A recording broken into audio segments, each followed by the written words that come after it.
आत्मसाक्षात्कार 29 October 1896 रोजी London शहरी दिलेलं व्याख्यान. मी आज तुम्हाला एका उपनिषदामधून काही सांगेन. त्या उपनिषदाचं नाव आहे कठ उपनिषद. तुमच्यापैकी काही जणांनी बहुधा त्याचा सर एडविन अर्नॉल्ड कृत मृत्यूचं रहस्य म्हणजेच द सिक्रेट ऑफ डेथ नामक अनुवाद वाचला सुद्धा असेल. असो, मागील एका व्याख्यानामध्ये आपण बघितलंच की ह्या जगाचं मूल कारण काय आणि ह्या जगाची उत्पत्ती कशी झाली, ह्या प्रश्नानं प्रारंभ झालेल्या जिज्ञासेला बाह्य जगताच्या अनुशीलनांद्वारा समाधानकारक उत्तर न मिळू शकल्यामुळे लोकांची दृष्टी मग आंतरजगताकडे वळली. या ग्रंथात कठोपनिषदात मानवाच्या अंतःस्वरूपाविषयी विचार करून हा विषय मानसशास्त्रीय पद्धतीने हाताळण्यात आलेला आहे. प्रथम हे बाह्य जगत कुणी निर्माण केलं, याची उत्पत्ती कशी झाली असा प्रश्न विचारला गेला होता. आताचा कठोपनिषदातील नचिकेत्याचा प्रश्न आहे, माणसाच्या आत असं काय आहे की ज्याच्यामुळे तो जिवंत राहतो, हालचाल करू शकतो आणि माणूस मेल्यावर त्या आतल्या वस्तूचं काय होतं. ह्यापूर्वीच्या तत्वज्ञांनी जड जगताचं अनुशीलन करून त्यामधून अंतिम सत्यापर्यंत पोचण्याचा प्रयत्न केला होता. ह्या प्रयत्नात त्यांना अधिकाधिक काही जर गवसला असेल तर तो म्हणजे ह्या विश्वाचं शासन करणारा एक व्यक्तित्ववान पुरुष, सगुण ईश्वर. हा त्यांचा ईश्वर म्हणजे मनुष्याचीच खूप खूप सुधारून वाढवलेली आवृत्ती होती. तो खूप खूप मोठा मानव होता, तुमच्या आमच्या परीस अनंतपट मोठा मानव होता. पण कितीही झालं तरी तो एक मानवच होता. पण हे काही सत्याचं संपूर्ण दर्शन म्हणता यायचं नाही. ह्याला फार तर आंशिक सत्य म्हणता येईल. आपण मानव प्राण्याच्या दृष्टिकोनातून, मानवी दृष्टिकोनातून ह्या जगाकडे बघत असतो आणि म्हणून आपला ईश्वर हे त्या जगाचं मानवी स्पष्टीकरण असणार. कल्पना करा की एक गाय तत्वज्ञ बनली असून तिला तिचा एक विशिष्ट धर्मही आहे. ती जगाकडे अर्थातच गायीच्या दृष्टीतून बघणार. ती जेव्हा या प्रश्नाचा विचार करेल तेव्हा ती तो गायीच्या दृष्टिकोनातूनच करेल. साहजिकच आपण मानव ज्याला ईश्वर म्हणतो त्याला ती गाय ईश्वर म्हणायचीच नाही. तिला आमचा ईश्वर मुळी दिसायचाच नाही. ह्याचप्रमाणे समजा की मांजरं तत्वज्ञ बनली आहेत, काय होईल? ती मांजराच्या दृष्टिकोनातून जग बघतील, त्यांचं जगत हे मांजर जगत राहील. ह्या जगातील अंतिम सत्याविषयीच्या प्रश्नाचं उत्तर ती मांजर दृष्टिकोनातूनच देतील. या जगावर शासन करणारं एक सर्वज्ञ, सर्वशक्तिमान विराट मांजर अशीच त्यांची ईश्वराविषयी धारणा राहील. सारांश यावरून आपल्याला हेच दिसून येतं की ह्या जगाचं आपलं स्पष्टीकरण हे काही संपूर्ण स्पष्टीकरण नव्हे, किंवा आपल्या धारणेत संपूर्ण विश्वाचा समावेश होतो असंही नव्हे. माणूस ज्या दृष्टिकोनातून जगाचं भयंकर स्वार्थी स्पष्टीकरण देत असतो त्याचा स्वीकार करणं अत्यंत चुकीचं होईल. बाह्य जगामधून आपल्याला या जगाच्या कोड्याचं जे उत्तर मिळतं त्यात दोष हा असतो की प्रथमतः म्हणजे आपण जे जगत पाहत असतो ते केवळ आपलं स्वतःचं विशिष्ट जगत असतं. सत्याची ती आपल्या दृष्टिकोनातून बघितलेली आपली धारणा असते. ते सत्य, ते निरपेक्ष सत्य आपल्याला कधी आपल्या इंद्रियांनी कळणं शक्य नाही. आपल्याला त्याचं आकलन होणंही शक्य नाही. 5 ज्ञानेंद्रिय असलेल्या मानव प्राण्याच्या दृष्टीतूनच आपण हे जगत पाहू शकतो. कल्पना करा की आपल्याला आणखी एक ज्ञानेंद्रिय लाभलं. हे समस्त विश्व मग आपल्याला निराळच दिसू लागेल. सगळ्या विश्वाचा देखावा अगदी बदलून जाईल. क्षणभर कल्पना करा की आपल्याला घाणेंद्रिय, दर्शनेंद्रिय, श्रवणेंद्रिय वगैरे सारखंच 6वं एक चुंबकेंद्रिय प्राप्त झालं आहे. ज्यांचा प्रत्यय घेण्याचं इंद्रिय आज आपल्याला नाही, आणि म्हणून ज्यांचं आज आपल्याला काहीच ज्ञान नाही अशा लाखो शक्ती अस्तित्वात असल्याचं मग कदाचित आपल्याला आढळून येईल. आपली इंद्रिय समर्याद आहेत. ती खरोखरच अतिशय मर्यादित आहेत आणि ह्या मर्यादांमध्येच, ह्या सीमांमध्येच आमचं सगळं जग अवस्थित असतं. आणि आपला ईश्वर हा त्याच आपल्या मर्यादाबद्ध छोट्याशा जगाचं स्पष्टीकरण असतो. आणि म्हणूनच तो आपल्या संपूर्ण समस्येचं उत्तर असणं शक्य नाही. पण माणूस इथेच थांबू शकत नाही. तो एक विचारशील प्राणी आहे आणि म्हणून तो असं एक उत्तर शोधून काढू इच्छित असतो की जे समस्त जगाचं साकल्यानं स्पष्टीकरण करू शकेल. तो अशा एका जगाविषयी विचार करू इच्छितो की जे एकाच वेळी मानवांचं जग आहे, देवांचं जग आहे, संभाव्य सर्व प्राण्यांचं जग आहे. आणि तो असं एक उत्तर शोधून काढू इच्छितो की ज्यानं सर्व घटनांचं, या सर्वच जगताचं साकल्यानं स्पष्टीकरण होऊ शकेल. सारांश, आपण प्रथम असं एक जग शोधून काढलं पाहिजे की ज्यात या सगळ्या जगांचा अंतर्भाव होतो. आपण असं काहीतरी शोधून काढलं पाहिजे की जे आपल्या इंद्रियांना गोचर होवो की न होवो, आणि जे या सगळ्या जगांचं एक साधारण तत्व आहे, जे श्रेष्ठ आणि कनिष्ठ अशा सर्वच जगांमधील एक साधारण तत्व आहे. असं काहीतरी जर आपण शोधून काढू शकलो तर आपला प्रश्न सुटण्यासारखा आहे.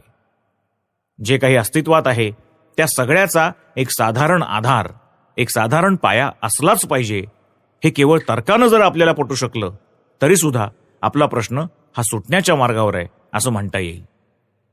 पण केवळ आपण पाहत असलेल्या, केवळ आपल्याला माहीत असलेल्या जगाच्या मदतीनंच आपल्याला आपल्या प्रश्नाचं उत्तर लाभणं कदापि शक्य नाही. कारण आपलं ते जग म्हणजे संपूर्ण जगाचा केवळ एक विशिष्ट अंश होय. आणि म्हणून आपला प्रश्न सुटण्याची आशा आहे.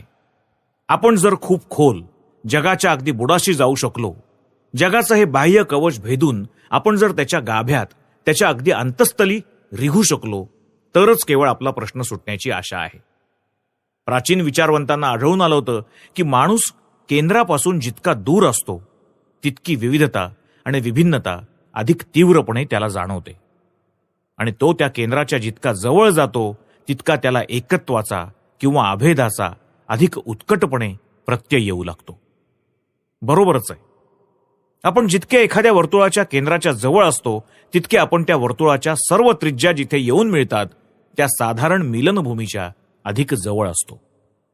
आणि आपण त्या वर्तुळ केंद्रापासून जितके दूर असतो तितकी आपली त्रिज्या रेखा इतर त्रिज्यांपासून दूर असते, जास्त विलग असते. बाह्य जगत हे स्वतःच्या केंद्रापासून फार दूर आहे, आणि म्हणूनच अस्तित्वात असलेल्या सर्व वस्तू जिथे एकत्र होऊ शकतील अशी साधारण मिलनभूमी बाह्य जगतामध्ये असणं शक्य नसतं. एकंदर वस्तू समष्टीचा, एकूण अस्तित्वाचा बाह्य जगत हा केवळ एक अंश आहे, एवढंच फार झालं तर म्हणता येईल. त्याचे आणखी कितीतरी अंश किंवा भाग आहेत. मनोजगत, नैतिक जगत, बौद्धिक जगत ही देखील जगातच मोडतात ना. ते अस्तित्वाचे भिन्न भिन्न स्तर आहेत, आणि म्हणून त्यातील फक्त एकच घेऊन तद्वारा संपूर्ण जगाचं कोडं उलगडण्याचा प्रयत्न करणं अगदी व्यर्थ आहे. त्यात यश मिळणं अगदी अशक्य आहे. आणि म्हणूनच आपल्याला प्रथम कुठेतरी असं एक केंद्र गवसलं पाहिजे की ज्याच्यापासून सर्व जगं सूर्यापासून किरणं निघावीत तशी निघतात. याप्रमाणे अस्तित्वाच्या सर्व स्तरांवरील सर्व वस्तू जिथे एक होतात त्या अखिल मिलन भूमीवर उभं राहूनच आपण जगाचं रहस्य उलगडण्याचा प्रयत्न केला पाहिजे. हाच या बाबतीतला सिद्धांत होय, आणि ते कसं साधेल हेच आपल्याला बघायचंय. प्रश्न असा आहे की ते तसलं केंद्र कुठे आहे, आणि या प्रश्नाचं उत्तर असं की ते केंद्र आमच्या आतच आहे. ते आपल्या अंतर्यामी, आपल्या आत्म्यातच विद्यमान आहे. या माणसाच्या आत जो खरा माणूस आहे तोच ते केंद्र होय. आमचे ते प्राचीन ऋषी समस्त बाह्य आवरणांचा, समस्त बाह्य कवचांचा भेद करून खूप खूप आत गेले. अगदी खोल खोल जाऊन त्यांनी तळ गाठला, आणि त्यांच्या प्रत्ययाला आलं की वस्तुमात्रांचं, समस्त विश्वांचं, या समस्त जगांचं, निखिल विश्व ब्रह्मांडाचं केंद्र जीवात्म्याच्या गाभाऱ्यातच, माणसाच्या अंतरात्म्यातच अवस्थित आहे. अस्तित्वात असलेलं सारं काही, सर्व स्तरांवरील सर्व वस्तू त्या एकाच केंद्राकडे गुरुत्वाकर्षित होत आहेत. त्या एकाच केंद्रात एकीभूत होत आहेत. तीच समस्तांची साधारण मिलनभूमी आहे, आणि त्या सकल संमिलन भूमीवर उभं राहूनच आपण सर्व जगांना लागू पडेल असं उत्तर मिळवू शकू. एक सर्वसामान्य सिद्धांत, एक सार्वभौम सिद्धांत बांधू शकू.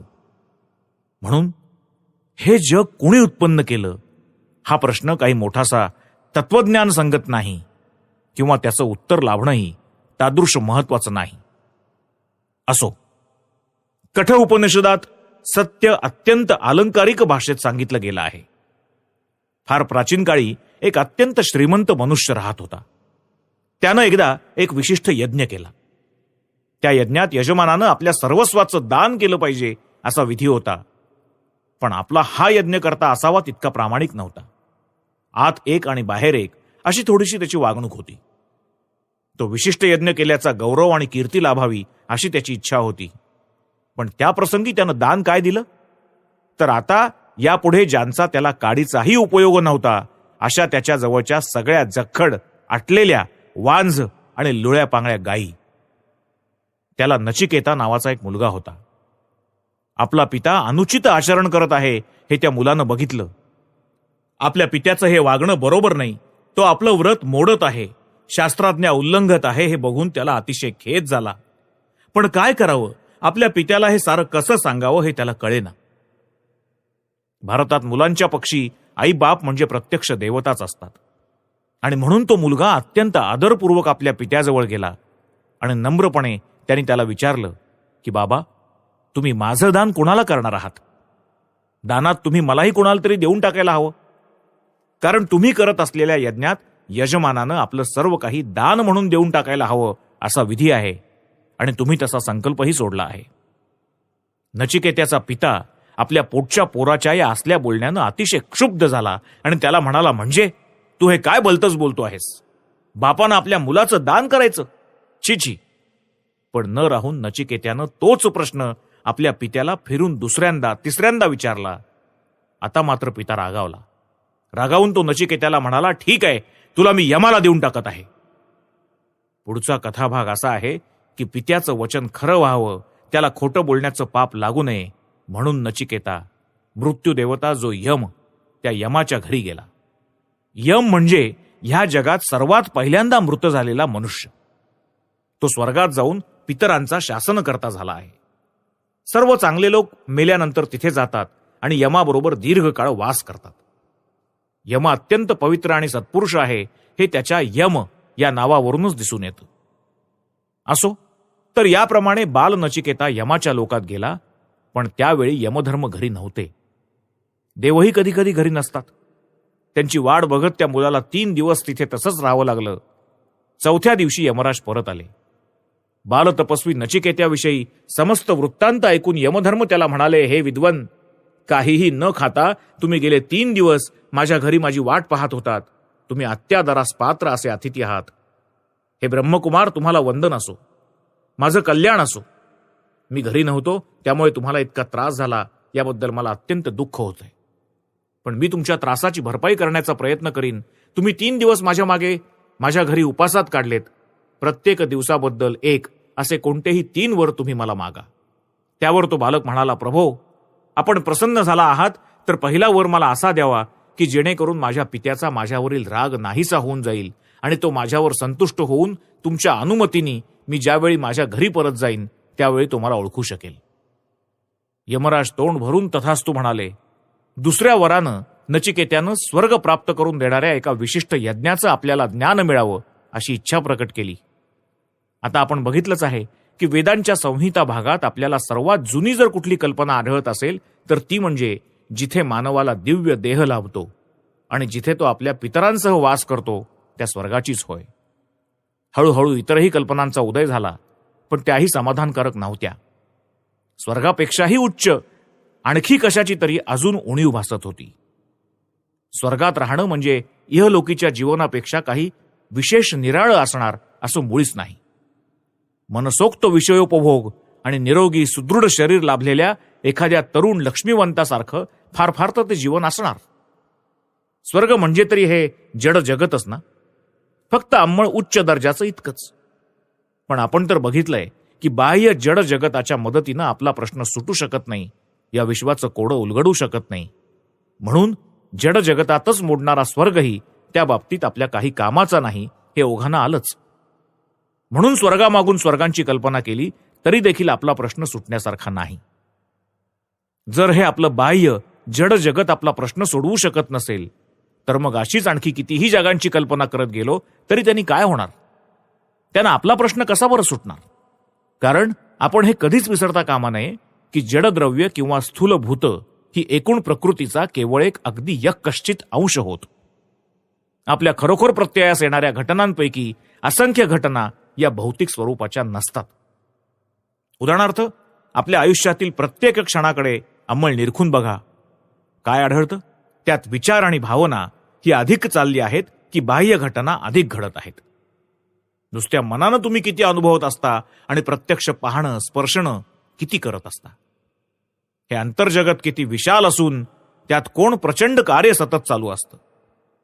त्या मनानं इंद्रिय ग्राह्य घटना किती थोड्या असतात बरं. स्वर्गवाद हीच चूक करतो. तो म्हणतो की आमचं जीवन आणि त्या जीवनातील समस्त घटना फक्त शब्द स्पर्श रूपरसगंधातच सामावलेल्या आहेत. म्हणून ही स्वर्गाची कल्पना देखील सर्वांचंच पूर्ण समाधान करू शकलेली नाही. तरी देखील ह्या आख्यानानुसार नचिकेता दुसऱ्या वरानं ह्या स्वर्गाला नेणाऱ्या एका विशिष्ट यज्ञासंबंधी विचारतो आहे. वेदांच्या प्राचीन भागात सांगितलं आहे की ह्या यज्ञांनी देवता संतुष्ट होऊन यज्ञकर्त्या जीवांना स्वर्गलोकी घेऊन जातात. कोणत्याही धर्माचा अभ्यास करताना तुम्हाला एक गोष्ट आढळून येईल की जे काही प्राचीन असतं त्याला लोक पवित्र मानू लागतात. दृष्टांतादाखल सांगता येईल की आमचे पूर्वज भारतात भूर्जपत्रांवर लिहित असत, पण पुढे त्यांना कागद कसा करावा हे कळून आलं. तरी पण भूर्जपत्र आम्ही लोक अजूनही अत्यंत पवित्र मानत असतो. ज्या भांड्यांमध्ये प्राचीन काळी ते स्वयंपाक करत असत त्या भांड्यात कालांतरानं कितीतरी सुधारणा झाली आणि त्याचबरोबर ती जुनी पात्र पवित्र होऊन बसली. आणि हा प्रकार भारता इतका आणखी कुठेही प्रचारात नसेल. 2 लाकडं एकमेकांवर घासून अग्नी उत्पन्न करण्याची 9-10 हजार वर्षांपूर्वीची जुनी पद्धत अजूनही चालू आहे. यज्ञाच्या वेळी इतर कोणत्याही पद्धतीनं विस्तव पेटवणं चालायचं नाही. आशिया निवासी आर्यांच्या दुसऱ्या एका शाखेसंबंधी असंच. त्यांच्या सध्याच्या वंशजांना आजही आकाशातील विजेपासून अग्नी मिळवण्याचा नाद आहे. यावरून हे सिद्ध होतं की ते लोक पूर्वीच्या काळी ह्याच पद्धतीनं विस्तव मिळवित असत. त्यांना पुढे विस्तव पेटवण्याच्या निराळ्या पद्धती कळल्या तरी पण त्यांनी आपली ती जुनी पद्धत सोडली नाही. पुढे तीच एक पवित्र कर्म होऊन बसली. हिब्रू लोकांचंही असंच आहे. ते चर्मपटावर लिहित असत.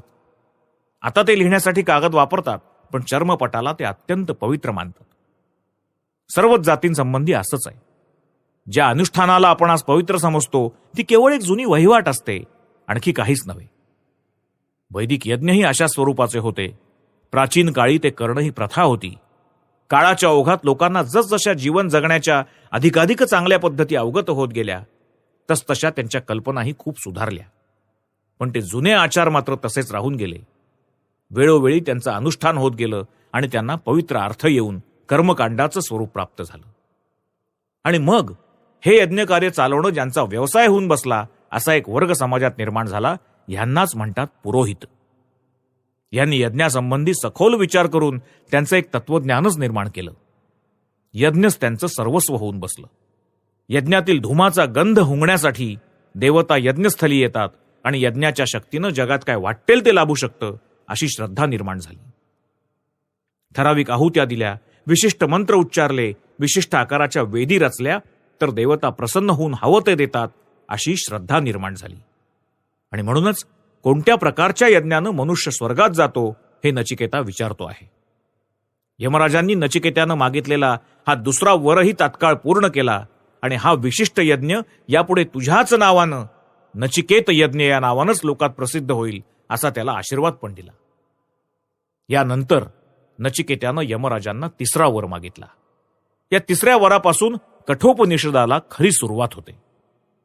मृत्यूची अधिष्ठात्री देवता जे यमराज त्यांना बालनचिकेता म्हणता झाला, येयम प्रेते विचिकित्सा मनुष्ये अस्तित्येके नायमस्तीति चैके एतद विद्याम अनुशिष्टः त्वयाहम.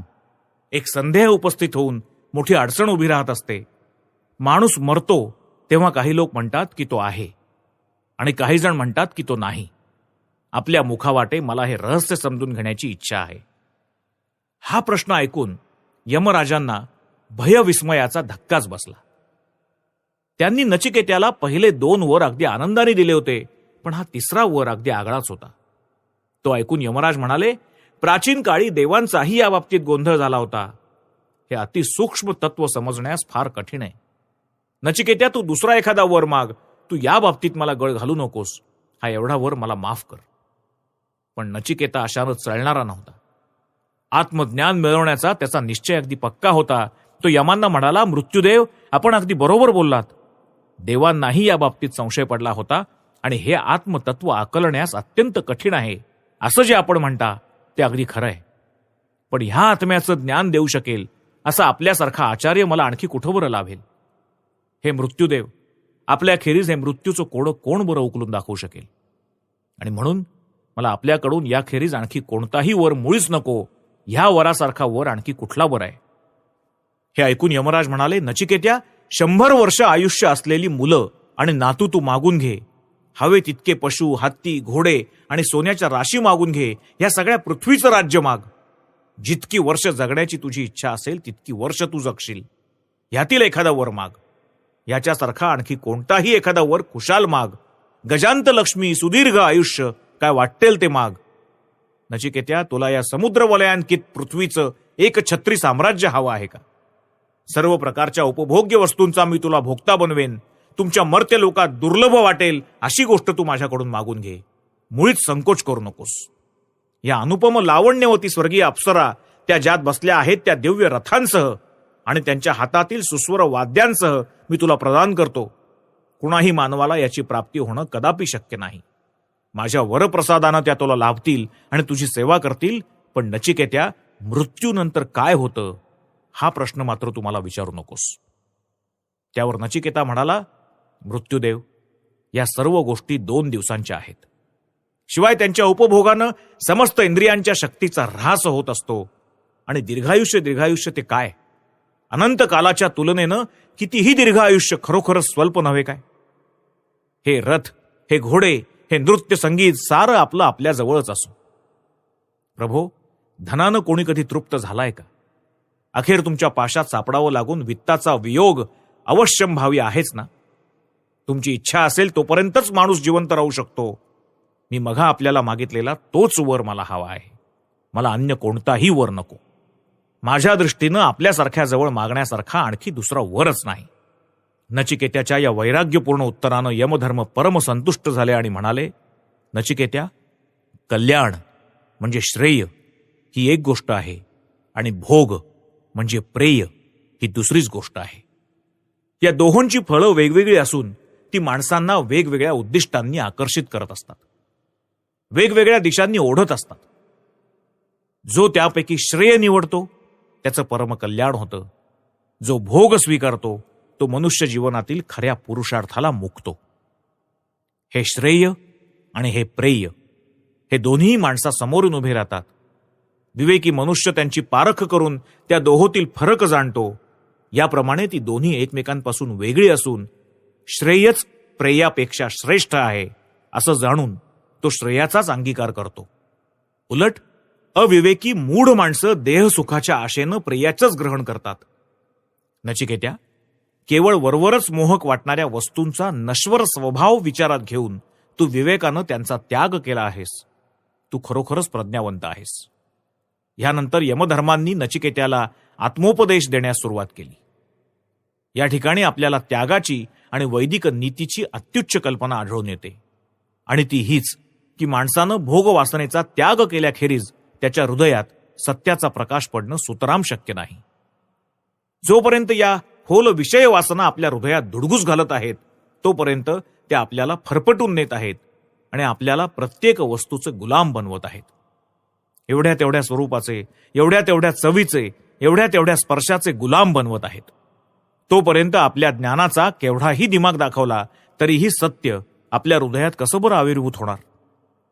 असो, तर तदनंतर यम नचिकेत्याला म्हणाले, धनाच्या मोहानं ज्याची बुद्धी भ्रष्ट झालेली आहे अशा अविवेकी बालिश बुद्धीच्या माणसाच्या मनात परलोकाविषयी, आत्मतत्वाविषयी विचार कधीही उदय पावत नसतात. हाच लोक काय तो आहे, परलोक वगैरे सब झूट आहे अशा भावनेनं ते जगत असतात आणि पुन्हा पुन्हा माझ्या तावडीत सापडत असतात. हे सत्य आकलन करणं फार कठीण आहे. पुष्कळ जण ते सतत ऐकूनही समजू शकत नाहीत, कारण ते सत्य सांगणारा आणि ऐकणारा हे दोघंही तसेच सुयोग्य असायला हवेत. असला वक्ता आणि असला श्रोता हे दोघंही खरोखर अत्यंत आश्चर्यकारक व्यक्ती म्हणावे लागतील. या सत्याची खूण पटवण्यासाठी ते सांगणारा गुरुही आश्चर्यकारक असायला हवा आणि ते ऐकणारा शिष्यही तद्वतच आश्चर्यकारक असायला हवा. त्याचप्रमाणे साधकानं फोल तर्क करत बसून आपलं मन प्रक्षुब्ध करून घेता कामा नये. कारण हे अतिंद्रिय आत्मतत्व मूळ तर्काचा विषयच नाही, तो प्रत्यक्षानुभूतीचा विषय आहे. प्रत्येक धर्म तो जे सांगतो त्यावर आपल्याला विश्वास ठेवायला सांगत असतो, असं आपण नेहमी ऐकत आलो आहोत. आंधळ्याप्रमाणे विश्वास ठेवायला आपल्याला शिकवण्यात आलेलं आहे. आता ही आंधळ्याप्रमाणे विश्वास ठेवण्याची कल्पना आक्षेपार्ह आहे, यात मुळीच शंका नाही. पण आपण जर तिचं नीट विश्लेषण केलं तर तिच्या बुडाशी एक अत्यंत महान सत्य असल्याचं आपल्याला आढळून येईल. जे लोक आपल्याला आंधळा विश्वास ठेवायला सांगत असतात त्यांना खरं पाहता अभिप्रेत असतं, जिच्याविषयी आपण बोलत आहोत ती ही प्रत्यक्षानुभूती.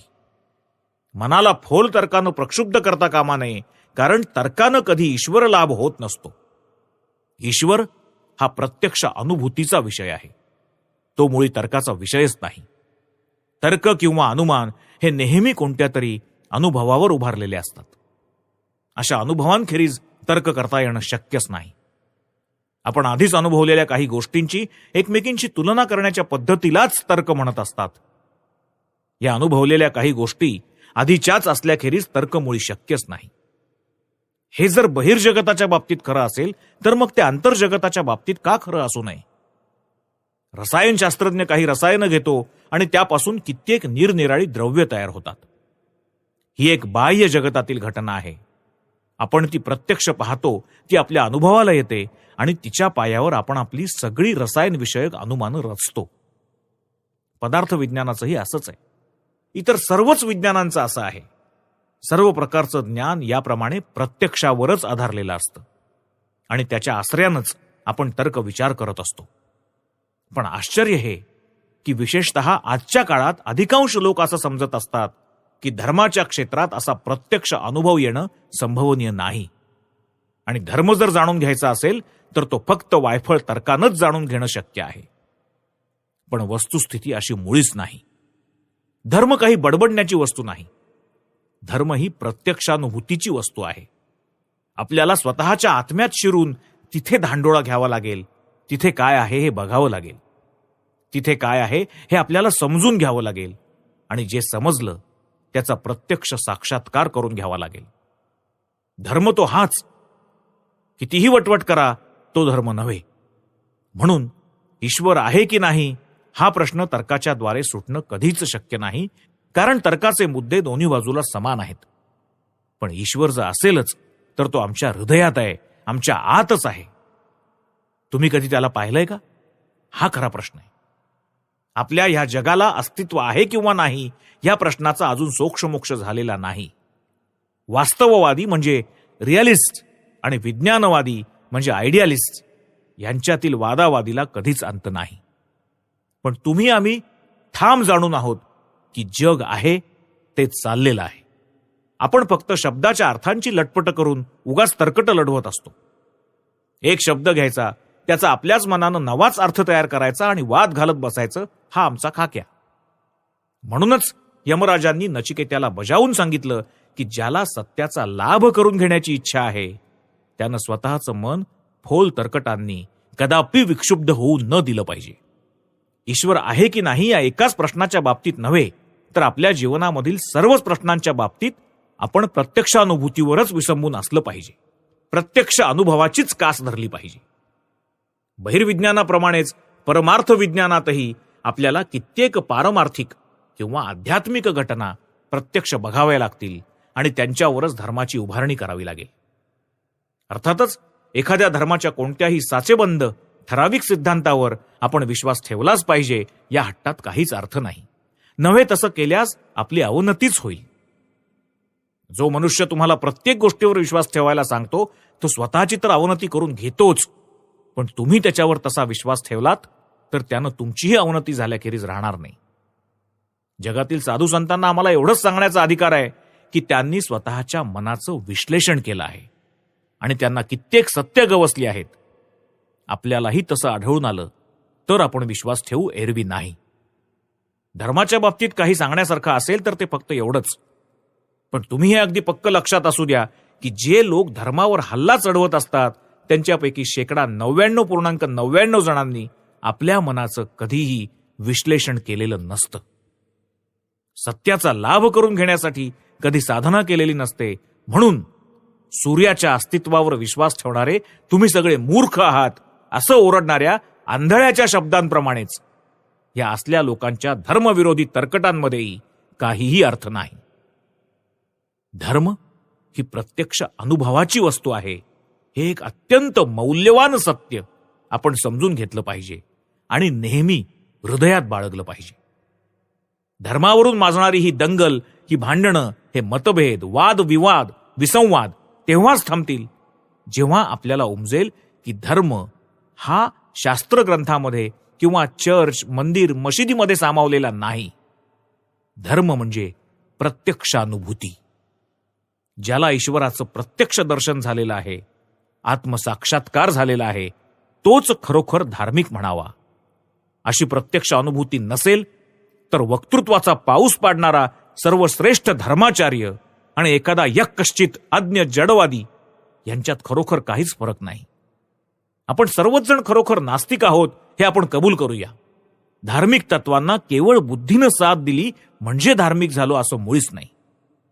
एखाद्या ख्रिश्चनाची किंवा मुसलमानाची किंवा जगातल्या कोणत्याही धर्माच्या अनुयायाची गोष्ट घ्या. येशूंनी टेकडीवरून दिलेल्या त्या सुप्रसिद्ध उपदेशातील सत्याचा ज्याला खरोखर साक्षात्कार होईल तो पूर्णत्व पावेल आणि तात्काळ देवता बनून जाईल. आणि तरीही पृथ्वीच्या पाठीवर येशूंच्या त्या उपदेशाचं पालन करणारे त्यांचे कैक कोटी अनुयायी आहेत असं म्हणतात. याचा अर्थ फक्त एवढाच समजायचा की ते लोक कधी ना कधी येशूंच्या त्या उपदेशाचा साक्षात्कार करून घेण्याचा प्रयत्न करण्याची शक्यता आहे. दर 2 कोटी ख्रिश्चनांमध्ये एक तरी ख्रिस्तांचा खरा अनुयायी निघेल की नाही याची शंकाच आहे. ह्याचप्रमाणे आमच्या भारतात सुद्धा 30 कोटी वेदांती आहेत असं मानण्यात येतं. फार कशाला हजारात एखाद्याला जरी धर्माचा प्रत्यक्ष अनुभव आलेला असता तर हे जग फार फार बदलून गेलं असतं. आपण सर्वच जण नास्तिक आहोत आणि तरीही जो बिचारा हे कबूल करतो त्याच्या मागे आपण हात धुवून लागतो. आपण सारेच अंधारात पिचत आहोत. धर्म आपल्या पक्षी काहीच नाही. आपल्या पक्षी धर्म म्हणजे फक्त बुद्धीनं कित्येक तत्वांना मान्यता देणं आणि बडबड करणं. जो खूप छान बोलू शकतो त्यालाच आपण पुष्कळदा धार्मिक समजत असतो. हा काय धर्म की धर्माची थट्टा? लोकांना दिपवून सोडेल अशी शब्द योजना करण्याचं कौशल्य, थक्क करून सोडणारं अस्खलित वक्तृत्व, शास्त्राच्या वचनांचा तऱ्हेतऱ्हेनं अर्थ लावण्याची करामत वगैरे सगळं केवळ पंडितांच्या रसास्वादनासाठी आहे. या साऱ्याला धर्म कदापि म्हणता यायचं नाही. आपल्या अंतरंगी ज्यावेळी प्रत्यक्षानुभूतीचं कमळ उमलायला लागतं, स्वतःच्या अंतरात्म्यात ज्यावेळी आपल्याला प्रत्यक्षानुभव येऊ लागतो त्याच वेळी धर्माला खरी सुरुवात होते. तोच खरोखर धर्माचा अरुणोदय म्हणता येईल. तेव्हाच आपण खरेखुरे नीतिमान होऊ. सध्या आपण पशूंपेक्षा काही विशेष अधिक नीतिमान नाही. समाजाच्या चापकानंच आज आपल्याला थोपवून धरलेलं आहे. तुम्ही चोऱ्या केल्या तरी मी तुम्हाला काही शिक्षा करणार नाही असं जर समाज आज आपल्याला वचन देईल तर एकमेकांना लुबाडण्यासाठी आपण एकमेकांवर नुसते तुटून पडू. पोलिसचा शिपाई आपल्याला नीतिमान बनवत असतो. समाज काय म्हणेल, लोक काय म्हणतील या धाकानंच आपण आज नीतिनियम पाळत आहोत. एरवी खरोखर पाहता या बाबतीत आपण पशूंपेक्षा फारसे वरचढ ठरणार नाही. हे विधान किती खरं आहे हे आपण आतल्या आत पुरतेपणी जाणून आहोत. म्हणून आपण ढोंगीपणा सोडून देऊया. आपण खरोखर धार्मिक नाही आणि लोकांकडे तुच्छतेनं बघण्याचा आपल्याला काही अधिकार नाही हे आपण मोकळेपणानं कबूल करू. आपण सर्वच जण भाऊ भाऊ आहोत आणि आपल्याला जेव्हा धर्माचा प्रत्यक्ष अनुभव येईल तेव्हाच आपण खरोखर नीतिमान होऊ शकू. समजा की तुम्ही एक विशिष्ट देश पाहिला आहे. असं असता तुम्ही तो पाहिला नाही असं म्हणायला जर कोणी तुम्हाला सक्तीनं भाग पाडलं तरी तुम्ही मनातल्या मनात जाणून असता की तुम्ही तो देश पाहिला आहेच. तद्वतच हे बाह्य जगत तुम्ही अनुभवता त्यापेक्षा अधिक उत्कटपणे ज्यावेळी तुम्हाला धर्माचा आणि ईश्वराचा अनुभव येईल त्यावेळी कशानंही तुमचा विश्वास चळायचा नाही. त्यालाच म्हणावा खरा खरा विश्वास. ज्याच्या ठाई मोहरी एवढा देखील विश्वास आहे तो जर एखाद्या पहाडाला दूर सर असं म्हणेल तर त्या पहाडाला दूर सरावंच लागेल. असं जे वाक्य तुमच्या बायबलमध्ये आहे त्याचा तरी अर्थ हाच आहे. त्याच वेळी तुम्ही सत्य खरोखर जाणाल, कारण त्यावेळी मग तुम्ही स्वतःच सत्य होऊन गेलेले असाल. वेदांताचं ब्रीदवाक्य आहे, धर्माचा प्रत्यक्ष अनुभव प्राप्त करून घ्या, नुसत्या बडबडण्यानं काहीही व्हायचं नाही. पण असा प्रत्यक्ष अनुभव लाभणं, आत्मसाक्षात्कार होणं अत्यंत कठीण आहे. जो परमाणूंच्या आत लपून बसलेला आहे तो पुराण पुरुष प्रत्येक मानवी हृदयाच्या अतिगूढ प्रदेशात वसत आहे. साधू संतांनी अंतर्दृष्टीच्या बलानं त्याचा साक्षात्कार करून घेतला आणि ते सुखदुःखाच्या पलीकडे निघून गेले. ज्यानं त्या परमपुरुषाला जाणलं आहे त्यानं सत्य जाणलं आहे, आणि ज्यानं सत्य जाणलं आहे तो, आपण ज्याला धर्म आणि अधर्म म्हणतो, त्याच्या पलीकडे निघून जातो. शुभाशुभ कर्मांच्या पलीकडे निघून जातो, सत असताच्या पलीकडे निघून जातो. पण मग स्वर्गाचं काय झालं?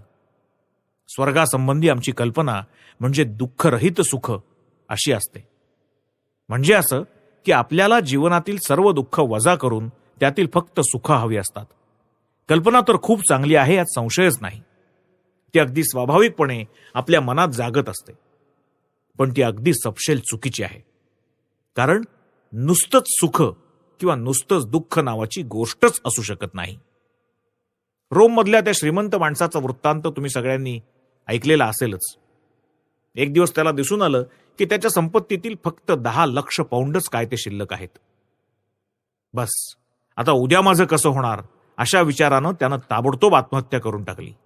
10 लाख पाऊंड म्हणजे त्याच्या दृष्टीनं गरिबी ठरली. कशाला सुख म्हणायचं आणि कशाला दुःख? ती बदलत असतात, सारखी बदलत असतात, सारखी निरनिराळी रूपं धारण करत असतात. मी जेव्हा लहान होतो तेव्हा मला वाटे की मला जर कोचमन होऊन बग्गी हाकता आली तर माझ्या सुखाला सीमा राहणार नाही. पण आज मला तसं वाटत नाही. आता सांगा, तुम्ही कुठलं सुख पकडून ठेवणार? ही गोष्ट आपण सगळ्यांनी नीट समजून घेण्याचा प्रयत्न केला पाहिजे. या बाबतीतली आपली भ्रामक समजूत जाता जात नाही. प्रत्येकाची सुखाची कल्पना वेगवेगळी असते. मी असा मनुष्य पाहिलाय की रोज अफूचा एक गोळा गिळल्याखेरीज तो सुखी होऊच शकत नाही.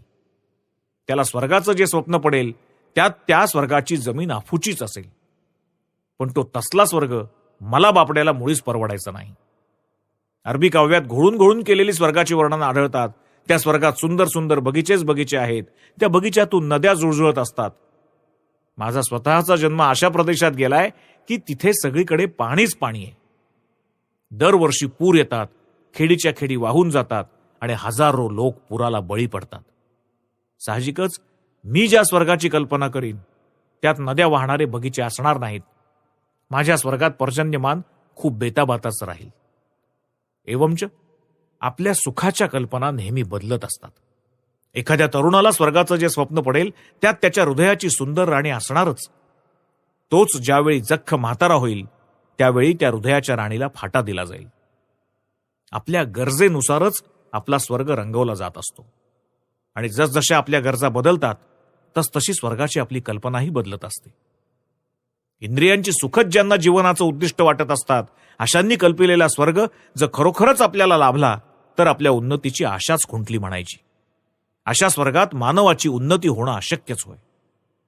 मानवात्म्याला दिलेला तो एक भयंकर शापच ठरेल. एवढ्या करताच का आपला जन्म आहे? थोडंसं हसणं, थोडंसं नाचणं गाणं, थोडंसं रडणं आणि मग कुत्र्यासारखं मरून जाणं. ज्यावेळी तुम्ही या असल्या गोष्टींच्या मागे लागता त्यावेळी तुम्ही मानव जातीला केवढा घोर शाप देत असता याची तुम्हाला जाणीव नसते. तुम्ही ज्यावेळी या भोगसुखांसाठी अकांड तांडव करत असता तेव्हा तुम्ही खरोखरच तसंच करत असता. कारण खरं सुख म्हणजे काय हे तुम्हाला माहीत नसतं.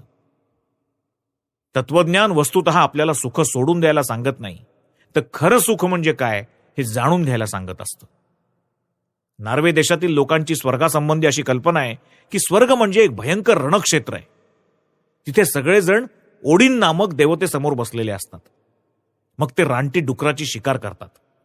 त्यानंतर ते आपापसात खूप लढतात आणि एकमेकांची खांडोळी करून टाकतात.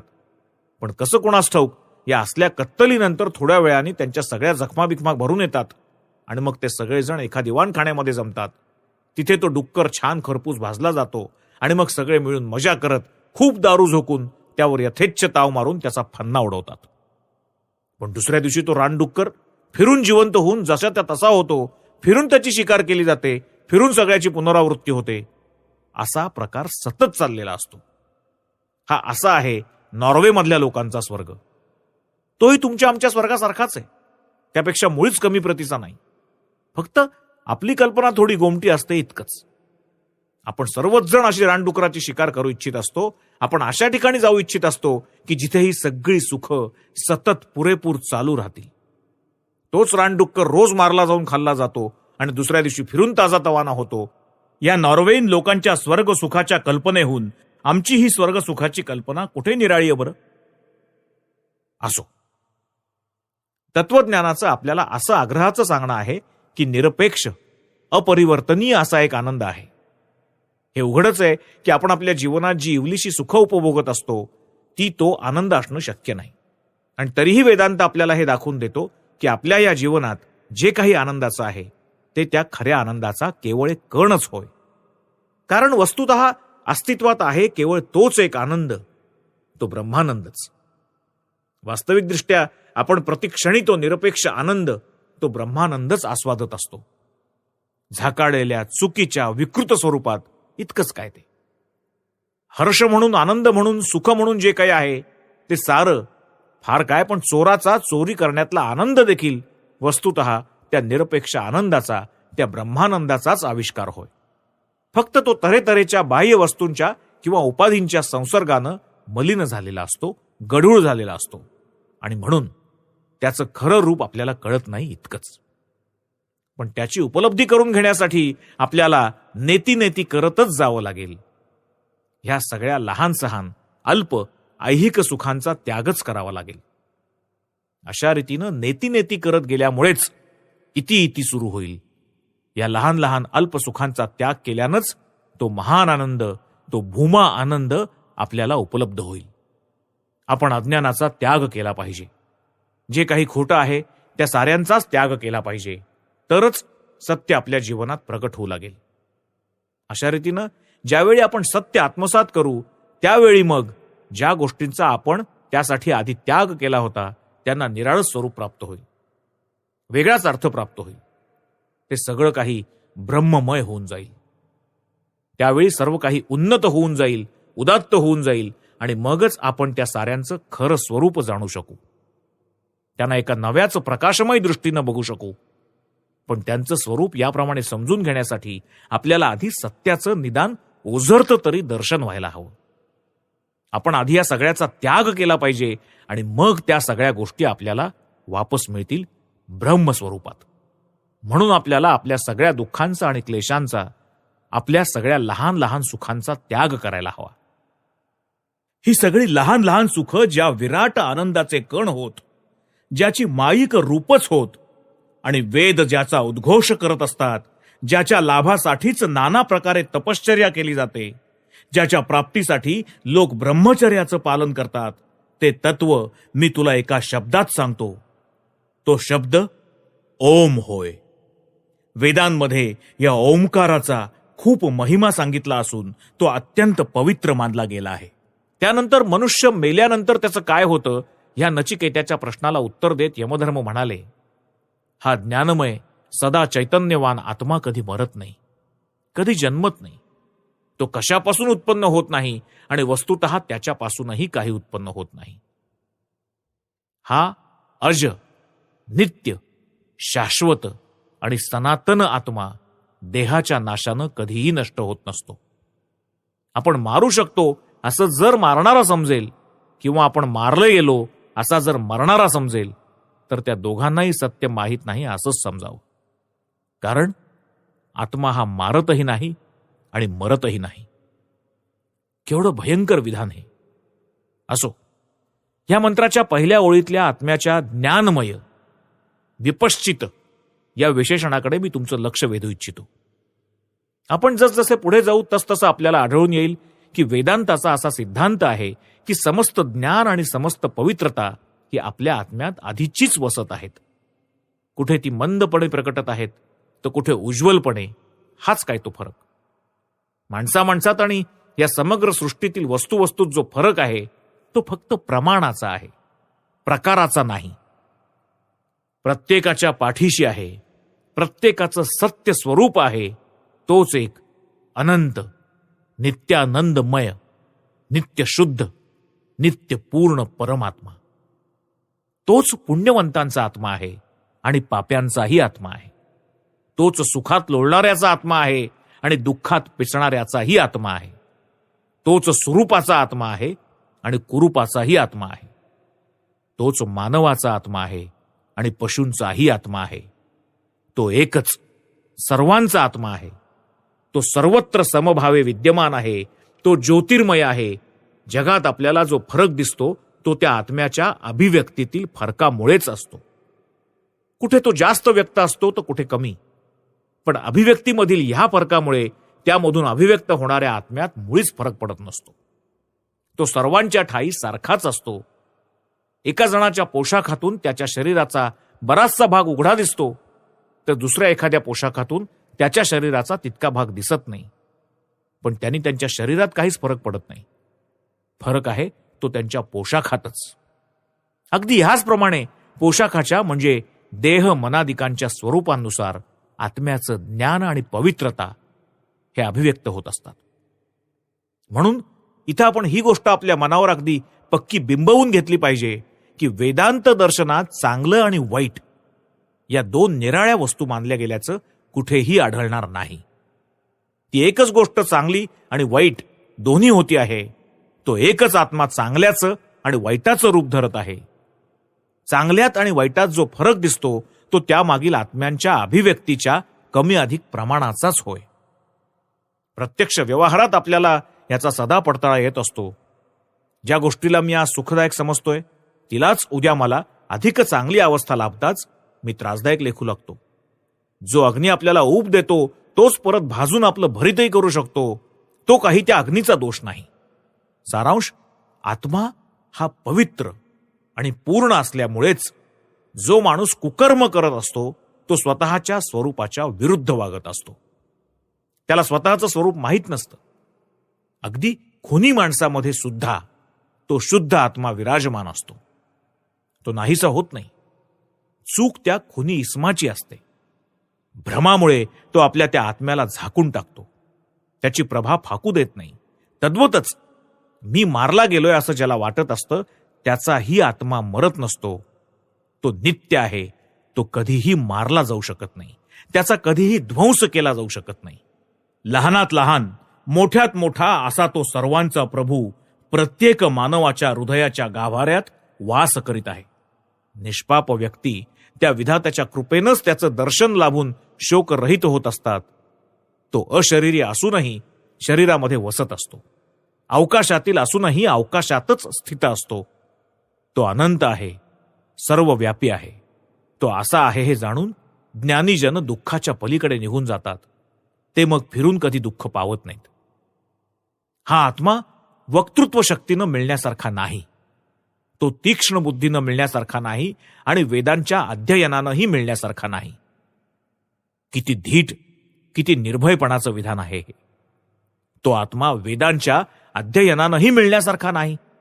मी तुम्हाला मागे सांगितल्याप्रमाणे आम्हाला या वेदांचं दान देणारे ऋषी अत्यंत धीटपणे, पराकाष्ठेच्या निर्भयपणे विचार करणारे होते.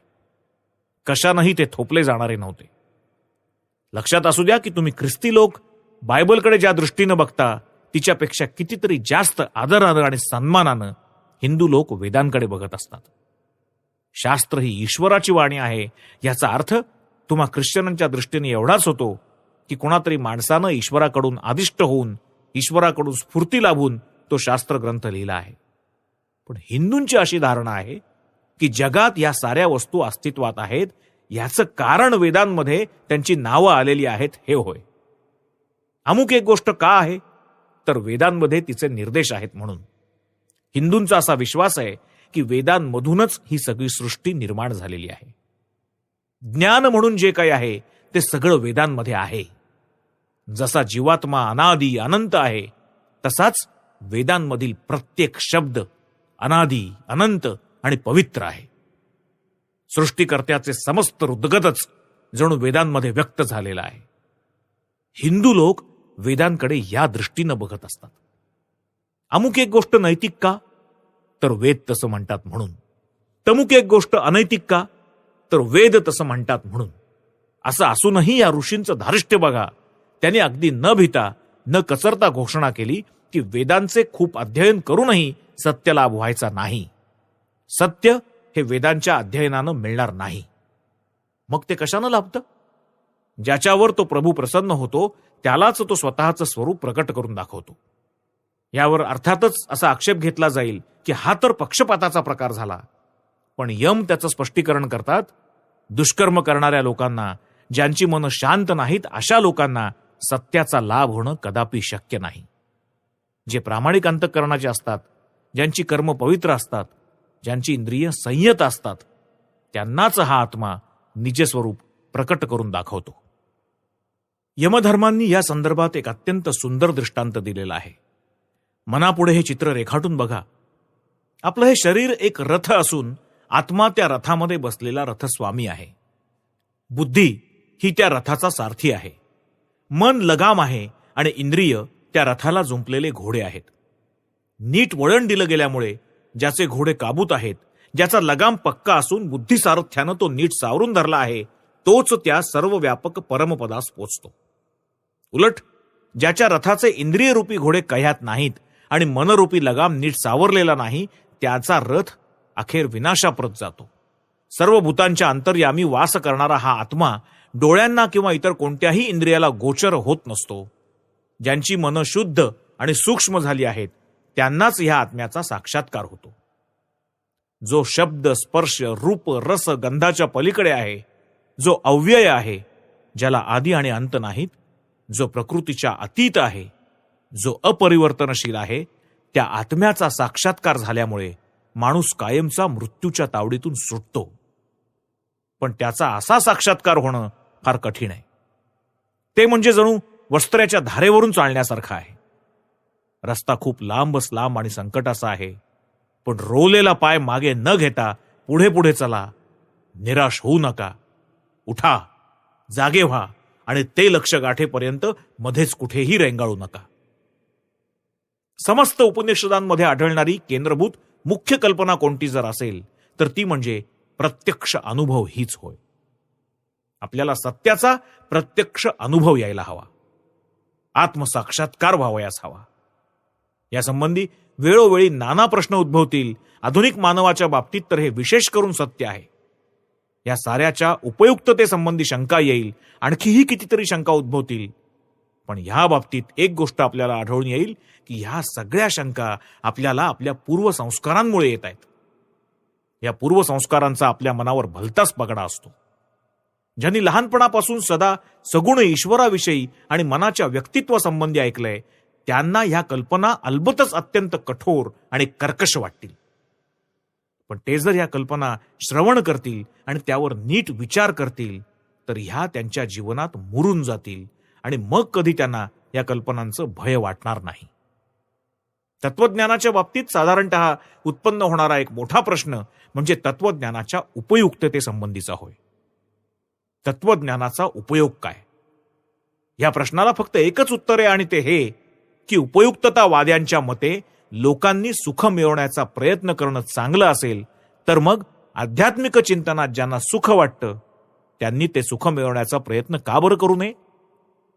इंद्रिय सुखच पुष्कळांना सुखावतं आणि म्हणून ते लोक तेच सुख मिळवण्याची धडपड करत असतात. पण ते तसलं सुख ज्यांना सुखावू शकत नाही, ज्यांना फक्त उच्च आनंद हवा असतो, असेही लोक असतीलच ना.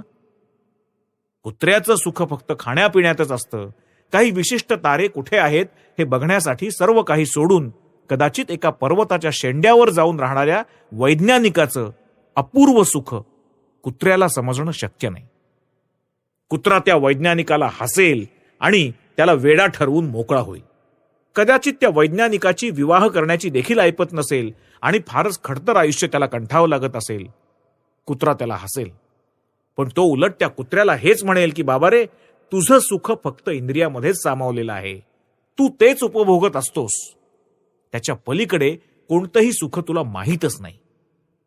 पण मला माझं हे जीवन अत्यंत सुखदायक आणि उपभोग्य वाटतं आणि तुला जर तुझ्या पद्धतीनं सुख उपभोगण्याचा अधिकार असेल तर मलाही माझ्या कल्पनेप्रमाणे सुख उपभोगण्याचा अधिकार का नसावा? चूक होते ती हीच की आपण सगळं जग आपल्याच विचाराचं करू इच्छितो आणि आपल्याच मनाच्या, आपल्याच आवडीनिवडीच्या मापानं सारं जग मोजू जातो. तुम्हाला कदाचित इंद्रियांचे विषयच सगळ्यात जास्त सुखकर वाटत असतील, पण म्हणून मलाही त्यांच्यातच सुख वाटलं पाहिजे असं मुळीच नाही. तुम्ही जर तसा हट्ट धराल तर अर्थातच मला माझा मतभेद स्पष्टपणे व्यक्त करावा लागेल. लौकिक उपयुक्ततावादी आणि धार्मिक मनुष्य यांच्यात हाच फरक आहे. उपयुक्ततावादी म्हणतो की बघा मी किती सुखी आहे, मला पैशाची कमतरता नाही, पण धर्माबिर्माच्या बाबतीत मी कधी उगाच आपलं डोकं शेणवत नाही. ते सगळं शोधण्या धुंडाळण्याच्या हद्दी पलीकडलं आहे आणि त्या साऱ्याच्या कच्छप्पी न लागताही मी छान सुखात आहे. इथपर्यंत सगळं काही ठीक आहे. या साऱ्या उपयुक्ततावाद्यांचं भलं हो, पण हे जग अत्यंत भयंकर आहे. आपल्या बांधवांचं अनिष्ट न करता जर कोणी सुखी होऊ शकत असेल तर भगवानच त्याचा पाठीराखा हो. पण तो इसम माझ्याकडे येऊन जर मला म्हणू लागेल की तूही माझ्यासारखंच वागलं पाहिजेस, तूही याच गोष्टी केल्या पाहिजेस, एरवी तू मूर्ख म्हणायचास, तर मात्र मी त्याला म्हणेन की तू चुकतोयस. कारण ज्या गोष्टी तुला परमसुखदायक वाटतायत त्यांच्याविषयी मला काडीचंही आकर्षण वाटत नाही. 2 मुठी सोन्याच्या तुकड्यांमागे धावणंच जर जिणं असेल तर ते जगण्याची मला काहीच गरज वाटत नाही. तसलं जिणं माझ्या दृष्टीनं वृथा होय. त्या परीस मी मरण पत्करेन. उपयुक्ततावाद्याला धार्मिक माणसाचं हे उत्तर आहे. खरी गोष्ट अशी आहे की ज्यांच्या या सगळ्या खालच्या भोगवासना संपल्या आहेत त्यांच्याच पक्षी धर्म शक्य आहे. खरा धर्म अशांसाठीच असतो. आपल्याला आपल्या वाट्याचे अनुभव घेतलेच पाहिजेत, करायची तितकी धावाधावी केलीच पाहिजे. जेव्हा ही आपली धावाधावी संपते तेव्हाच ते दुसरं जग, या जीवनापलीकडचं सत्य आपल्या दृष्टीला गोचर होऊ लागतं. ही विषय भोगवासना कधी कधी अत्यंत धोक्याच्या पण अतिशय भुरळ पाडणाऱ्या एका आगळ्याच कल्पनेचं रूप धारण करत असते. ही कल्पना तुम्हाला नेहमीच ऐकू येईल. अगदी जुन्या काळातही ती होतीच. ती तुमच्या प्रत्येकच धर्माच्या अनुयायांमध्ये आढळून येईल.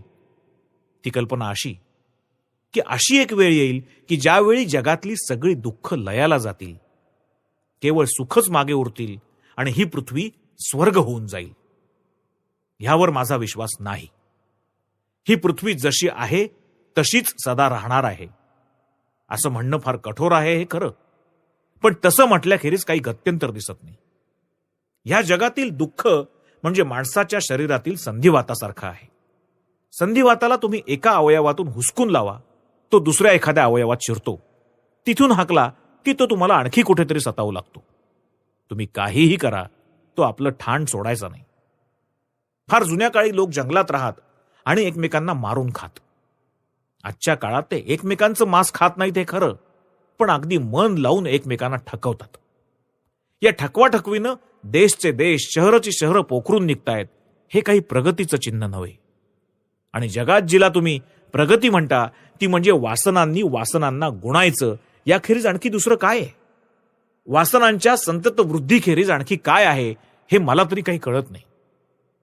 मला जर काही अगदी स्पष्ट दिसत असेल तर ते म्हणजे हेच की दुःख सगळी वासनांमुळे ओढवत असतात. वासना म्हणजे एखाद्या भिकाऱ्यासारखी दशा. तो सदा कशाची तरी भीकच मागत असतो. कोणत्याही गोष्टीकडे ही मला मिळाली पाहिजे या वासनेखेरीज तो बघूच शकत नाही. सदा लसलस, सदा पाहिजे पाहिजे आणखी पाहिजे हीच भगभग. वासना तृप्त करण्याची आपली शक्ती जर गणित श्रेणींनी वाढली तर वासनेची शक्ती भूमिती श्रेणींनी वाढत असते. या जगातील सुखांची आणि दुःखांची गोळाबेरीज सदा सारखी असते. समुद्रात जर एखाद्या जागी लाट उंचावली तर दुसरीकडे त्यामुळे खळगा पडत असतो. जर एखाद्या माणसाला सुख लाभलं तर दुसऱ्या एखाद्या माणसाला किंवा पशुला तत्प्रत्यर्थ दुःख भोगावं लागतं. माणसांची संख्या वाढतेय, कित्येक पशूंची संख्या घटते. आपण त्यांना मारून टाकून त्यांची जमीन हिसकावून घेतो आहोत. आपण त्यांचं सगळं खाद्य लुबाडून घेतो आहोत. असं असताना सुख वाढतंय असं आपण कोणत्या तोंडाने म्हणू शकू? प्रबळ देश दुबळ्यांचा फन्ना उडवतायत, पण त्यानं ते प्रबळ देश सुखी होतील असं तुम्हाला वाटतं का? मुळीच नाही. ते मग एकमेकाचा निपात करू लागतील. एक व्यवहारी माणूस या दृष्टीनं मला हे मुळीच कळत नाही की ह्या जगाचा स्वर्ग कसा काय बनणार आहे. वस्तुस्थिती याच्या अगदी विरुद्ध आहे. व्यवहारी दृष्टी सोडून तात्विक दृष्टीने विचार केला तरी मला हे शक्य दिसत नाही. पूर्णत्व हे नेहमीच अनंत असतं. आपण आधीचेच स्वरूपतःच ते अनंत आहोत आणि ते निजस्वरूप व्यक्त करण्याचा प्रयत्न करत आहोत. तुम्ही, मी, आपण सर्वच जण आपलं ते अनंत स्वरूप अभिव्यक्त करण्याचा प्रयत्न करत आहोत. इथपर्यंत सगळं ठीक आहे. पण ह्या सत्याच्या आधारानं काही जर्मन तत्ववेत्यांनी एक अत्यंत चमत्कारिक सिद्धांत प्रचलित केलाय. तो असा की ते अनंत उत्तरोत्तर अधिकाधिक व्यक्त होता होता एक अशी वेळ येईल की ज्यावेळी ते पूर्णपणे व्यक्त होऊन जाईल आणि आपण सगळेच जण पूर्ण पुरुष होऊन जाऊ. पण पूर्णपणे व्यक्त होणं किंवा पूर्ण अभिव्यक्ती म्हणजे काय? पूर्णत्व हे अनंत असतं आणि व्यक्त होणं म्हणजेच मर्यादांनी, सीमांनी बांधलं जाणं. अभिव्यक्ती म्हणजे समर्यादपणा, म्हणजे मग आपल्या अनंत स्वरूपाची पूर्ण अभिव्यक्ती होईल. याचा अर्थ असा होतो की तेव्हा मग आपण समर्याद अनंत म्हणजेच अनंत आणि त्याचबरोबर मर्यादित स्वरूपाचे बनू. ह्या म्हणण्यात काही अर्थ तरी आहे का? हे शब्दच मुळी स्वविरोधी आहेत, परस्पर विसंगत आहेत. हा असला सिद्धांत पोरासोरांचं समाधान करू शकेल, पण ते म्हणजे खोटेपणाचं विष त्यांच्या मनात भिनवणं होय आणि धर्मालाही ते अत्यंत हानिकारक आहे. आपण हे जाणून असायला हवं की जग आणि मानव ही ईश्वराची अवनत रूप होत. तुमच्या बायबलमध्येही सांगितलंय की ॲडम हा आधी पूर्ण मानव होता, नंतर त्याचा अधप्पात झाला. मानव हा आधीच्या आपल्या उच्च अवस्थेपासून ढळून हीन अवस्थेप्रत आला आहे असं शिकवत नाही असा एकही धर्म आज अस्तित्वात नाही. आपण अवनत होऊन पशुच्या अवस्थेत आलो आहोत आणि आता आपण फिरून वर जातो आहोत, उन्नत होत आहोत. या बंधनातून बाहेर पडण्याचा प्रयत्न करत आहोत. पण त्याचबरोबर हेही तितकंच खरं की आपण निजस्वरूप, आपलं अनंत स्वरूप इथे कधीही पूर्णतया व्यक्त करू शकणार नाही. आपण जंग पछाडले तरी हे संभवनीय नाही असंच आपल्याला आढळून येईल. आणि त्या प्रयत्नात मग एक वेळ अशी येईल की जेव्हा आपल्याला उमजेल की जोपर्यंत आपण इंद्रियांद्वारा बांधलेलो आहोत तोपर्यंत आपल्याला पूर्णत्व लाभणं अशक्य होय. आणि तेव्हा मग आपण ज्या दिशेनं चाललेलो आहोत तिच्याकडे पाठ करून उलट वळून आपल्याला आपल्या मूळच्या अनंतावस्थेकडे मागे परत जाण्याची तुतारी आपण फुंकू. ह्यालाच म्हणतात वैराग्य, त्याग. आपण ज्या माया प्रवाहात वाहवत असून धारेला लागलो आहोत त्याच्या उलट पोहून आपल्याला उगम गाठावा लागेल. स्वतःच्या ब्रह्मस्वरूपाची प्राप्ती करून घ्यावी लागेल. आणि आपण जेव्हा असे उलट वळू तेव्हाच आपल्या जीवनात नीतीला आणि दयेला सुरुवात होईल. एकूण एक समस्त नीतीप्रणालींचं कुठलं एकमेव ब्रीदवाक्य असेल तर ते म्हणजे मी नाही तू हेच होय. आमच्या मागे जे अनंत विराजमान आहे त्यानं स्वतःला बहिर्जगतात व्यक्त करून जाऊन हे मीच स्वरूप धारण केलेलं आहे. त्या अनंतापासूनच या लहान सहान मी तू यांची उत्पत्ती झालेली आहे. अभिव्यक्तीच्या प्रयत्नात हे फळ उत्पन्न झालेलं आहे. आता ह्या मीला माघारी परतून त्या निजस्वरूप अनंताशी मिलित व्हायचं आहे.